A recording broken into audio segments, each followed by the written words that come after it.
Hey guys, this is Kiriel. Welcome back to another episode of Real Talk PH. Tonight, hindi muna tayo mag-real talk tungkol sa love or life lessons kasi minsan, ang reality, mas nakakatakot pa sa kahit anong pelikula. This is the episode 4. Ang story natin ngayong gabi ay based sa totoong karanasan ng isang kaibigan. Hindi ko nasasabihin kung saan siya ngayon, pero pinayagan niya akong i-share to. Papalitan ko rin ang mga pangalan to protect their identities din. Nang malaman niya na I started my podcast, he told me to tell his story. Sabi niya, hanggang ngayon, hindi pa rin siya nakaka-move on sa takot na dinanas niya.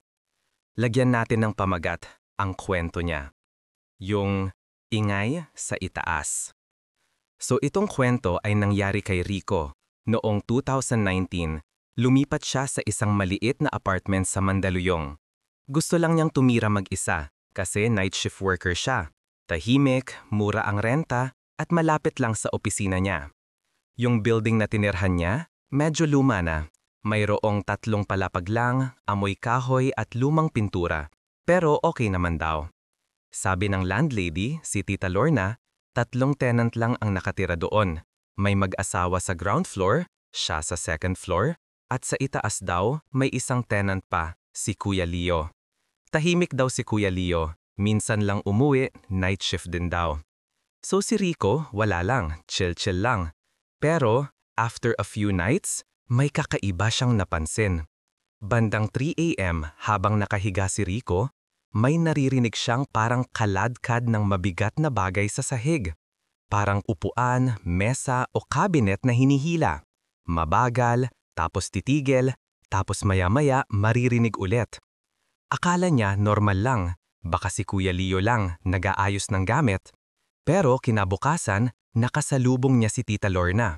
Sabi niya, "Tita, parang maingay po yung sa taas kagabi, nagre-rearrange ata ng furniture." Nagulat si Tita Lorna.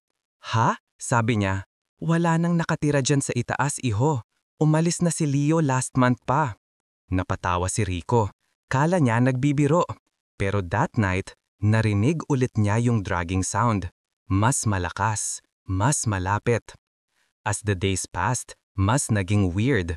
Tuwing aalis siya papasok sa work, parang may naririnig siyang mahina na electric fan sa taas.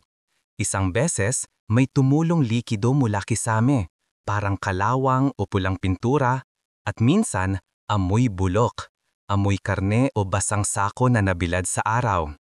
Tinawagan niya ulit si Tita Lorna. Sabi nito, "Sige, papacheck ko." Kinabukasan, bumalik si Tita Lorna. Maputla. Sabi niya, "Wala namang tao sa taas, sarado, nakapatay ang kuryente, walang gamit." Pero, gabi-gabi, may naglalakad pa rin sa itaas. May humihila pa rin ng kung ano. At may kumakatok. 3 beses lang lagi. 3:00 ng madaling araw. Hindi na nakatiis si Rico. Sabi niya, kailangan niyang malaman kung ano talaga ang meron sa itaas. So one night, bandang 12 midnight, hiniram niya yung spare key kay Mang Tonyo, yung maintenance guy. Sabi niya, titingnan ko lang kung may tagas. Pag-akyat niya sa 3rd floor, ang tahimik, parang ang bigat ng hangin, at bawat hakbang parang may nanonood. Nakita niya yung pinto ng unit sa itaas. May lumang masking tape, parang nilock dati. Pero nung hinawakan niya yung knob, bukas. Pagpasok niya, bumungad agad yung amoy. Bulok, malansa, madilim, pero gamit flashlight ng phone, nakita niyang walang tao, walang gamit halos. Isang kama lang, isang lumang upuan, pero sa saig may mga gas-gas. Bilog, paikot, parang may kinakaladkad palibot ng kwarto. Tapos, sa dulo, yung kortina, gumagalaw, dahan-dahan, pero walang hangin. Lahat ng bintana sarado. Tumigil siya. Hindi siya huminga. At doon niya naramdaman, may taong nakatingin sa kanya. Hindi niya alam kung saan, pero ramdam niya. Paggalaw ulit ng kortina, tumakbo siya pababa, hindi na lumingon.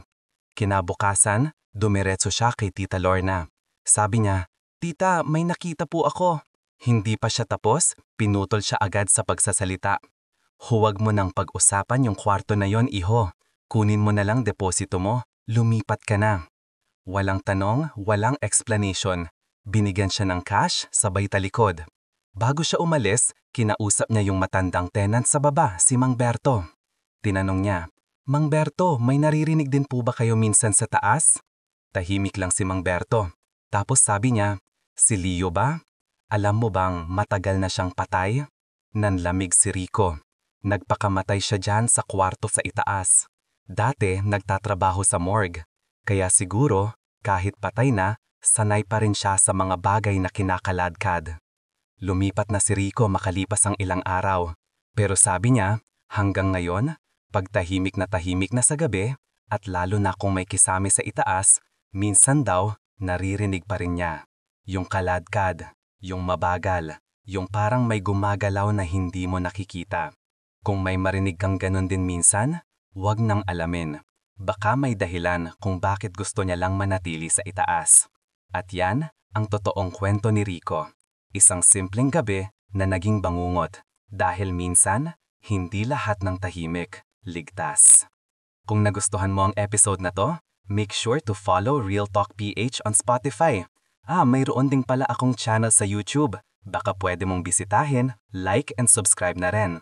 Para sa mga susunod pang kwento, whether tungkol sa buhay, sa pag-ibig, o sa mga bagay na hindi mo gustong maranasan.